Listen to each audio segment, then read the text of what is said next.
C'est avec un profond sentiment de fierté et de responsabilité que je prends la parole pour lancer officiellement la campagne de vulgarisation de la loi numéro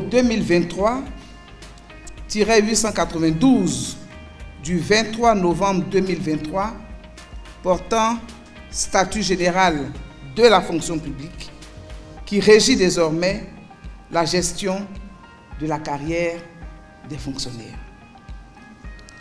Après les mesures sociales exceptionnelles prises en 2022 en faveur des fonctionnaires et agents de l'État à l'occasion de la conclusion de la seconde trêve sociale, la promulgation par le président de la République, son Excellence M. Alassane Ouattara, de cette nouvelle loi reste la parfaite expression de la volonté affirmée du gouvernement d'agir avec constance à améliorer le cadre général de vie et de travail des fonctionnaires et agents de l'État en leur assurant l'épanouissement professionnel et social. En effet, fruit de discussions constructives et d'échanges participatifs, de consultances d'expertise interne en matière d'administration publique et de benchmarking de qualité, le nouveau statut général vient corriger les insuffisances de la loi de 1992 et vient prendre effectivement en charge les préoccupations légitimes des fonctionnaires et insuffler une dynamique nouvelle dictée par l'exigence de transformation de notre administration. C'est pourquoi ce nouveau dispositif législatif constitue tout particulièrement une étape cruciale dans la mise en œuvre de notre engagement en faveur de la transformation du service public et de l'avènement des fonctionnaires nouveaux. Il garantit aux fonctionnaires la protection de leurs droits et de leurs intérêts, en même temps qu'il incruste dans les pratiques professionnelles les valeurs constitutionnelles, éthiques et déontologiques. Il reste par conséquent, à mes yeux, un instrument supplémentaire qui nous propulse dans les voies d'une fonction publique moderne, transparente, efficace et performante. Mesdames et messieurs, distingués invités, construite autour de 2 titres, 14 chapitres et 115 articles, la loi numéro 2023-892 du 23 novembre 2023 portant statut général de la fonction publique enregistre des avancées notables. Ainsi, au titre de l'organisation des emplois, des droits et obligations du fonctionnaire, la loi prévoit la prise en compte des agents publics comme fonctionnaires en laissant la possibilité de faire des aménagements spécifiques liés au statut particulier, tel que prévu par l'article 101 de la Constitution. Elle prévoit également une meilleure définition et organisation des emplois publics, des modalités de création des emplois et des conditions de recrutement. Vous comprenez pourquoi elle était vraiment attendue. Elle prévoit, entre autres, un profil de carrière clair pour tous les fonctionnaires. Une meilleure organisation du recrutement des agents contractuels à la fonction publique, dont la compétence est exclusivement dévolue au ministre chargés de la fonction publique. Nouvelle lueur d'espoir pour les contractuels. Un renforcement des droits du fonctionnaire par la création du congé parental, du congé de paternité, de l'institution d'une visite médicale annuelle, d'une couverture sociale, de l'aménagement de l'environnement du travail et de l'extension de l'indemnité contributive au logement à l'ensemble des fonctionnaires et agents de l'État qui n'en bénéficiaient pas et sa revalorisation. Le président de la République est en avance sur la loi. Il a déjà réglé le problème.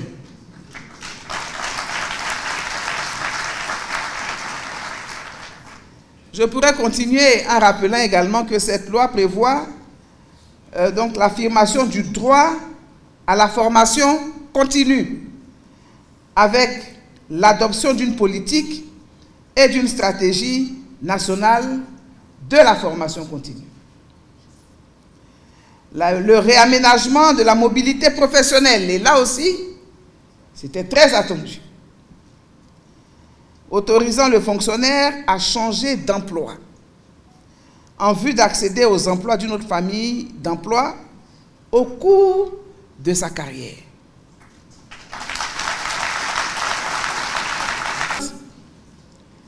Que cette requête, je pense, est la première, en tout cas en termes de position, dans la grille des requêtes.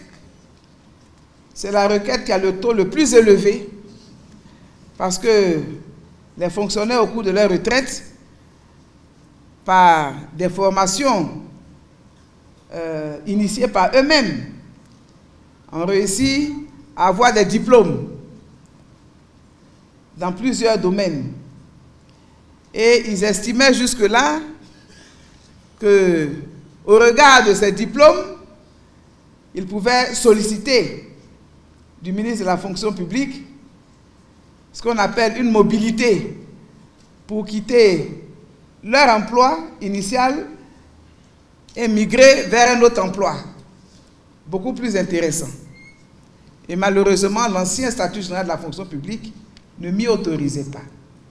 Et naturellement que la réponse était qu'il fallait se présenter au concours administratif de la fonction publique ou de l'ENA pour pouvoir avoir une promotion, n'est-ce pas? Mais aujourd'hui, donc, le problème est réglé.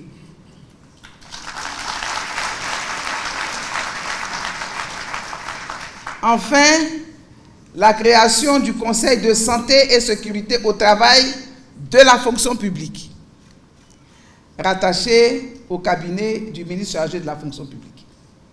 Ça, ce n'est pas très enchantant parce que ça nous permet de bien voir dans l'affaire qui est vraiment malade. Mais ce n'est pas grave. En ce qui concerne la gestion de la carrière du fonctionnaire, la loi prévoit la commission administrative de recours en remplacement des commissions administratives paritaires. Elle prévoit la possibilité du détachement des fonctionnaires auprès des sociétés d'État, ce qui n'était pas possible jusque-là.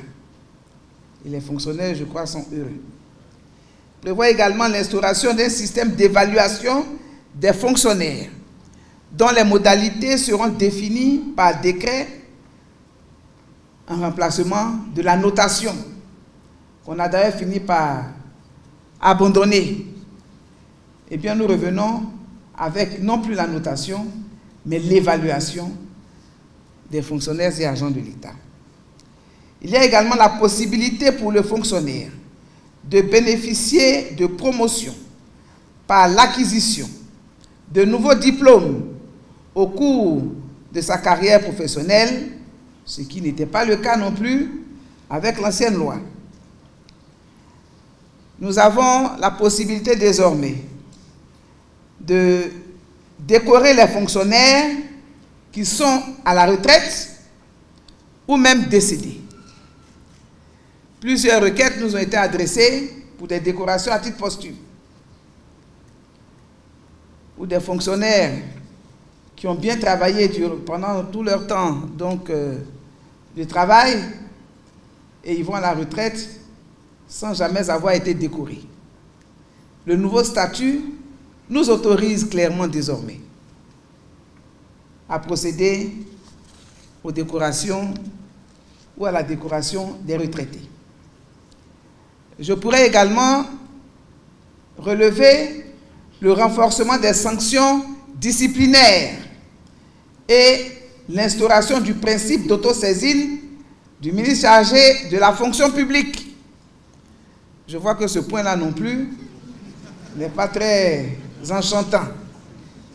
Le ministre de la fonction publique s'invite dans la procédure de sanction directement en s'auto-saisissant, quand cela est nécessaire. Mais croyez-moi, ce sera avec un visage humain qu'on le fera. Ne vous inquiétez pas. Et ajustement des délais dans la conduite des procédures disciplinaires. Parce que malheureusement, quelquefois, les délais anciens étaient tels qu'il était difficile d'exécuter donc les tâches et d'ouvrir en réalité les différents procès, si je puis m'exprimer ainsi. Et bien souvent, en faisant un peu de dilatoire, on pouvait faire en sorte que le dossier soit classé sans jamais avoir été analysé par le conseil de discipline. Les délais seront revus pour que les dossiers soient vus et analysés par le conseil de discipline en vue de sanctionner ceux qui méritent d'être sanctionnés. Faisons en sorte de ne jamais être sanctionnés. Il y a également la possibilité offerte aux fonctionnaires de démissionner et de prendre une retraite anticipée. Nous avons aussi reçu des requêtes dans ce sens. Ce n'est pas toujours facile. Enfin, l'encadrement du maintien en activité des fonctionnaires admis à faire valoir leurs droits à la retraite. Vous êtes silencieux, et pourtant. L'encadrement du maintien en activité des fonctionnaires admis à faire valoir leurs droits à la retraite. C'est possible, mais cela sera encadré. Mesdames et messieurs, il me plaît, à ce stade de mon propos, en considération de cet important acquis, de rendre un vibrant hommage au champion des champions, Son Excellence Alassane Ouattara, président de la République de Côte d'Ivoire, pour sa clairvoyance très active et des footballeurs, des fonctionnaires de notre pays. J'associe à cet hommage le vice-président de la République, le Premier ministre et l'ensemble des membres du gouvernement pour leurs appuis constants et fermes dans la réalisation des charges qui sont les miennes. Merci à mes collègues présents ici et à ceux qui ne sont pas présents et qui sont représentés. Je n'oublie pas le président de l'Assemblée nationale, représenté ici par sa vice-présidente, la présidente du Sénat et l'ensemble des parlementaires ivoiriens pour leur riche contribution à l'adoption de cette loi. Et je voudrais vous confier que au Parlement, à l'Assemblée nationale et au Sénat, il y a des fonctionnaires qui ont contribué à l'adoption de cette loi, qui l'ont soutenue et qui ont partagé les préoccupations des fonctionnaires.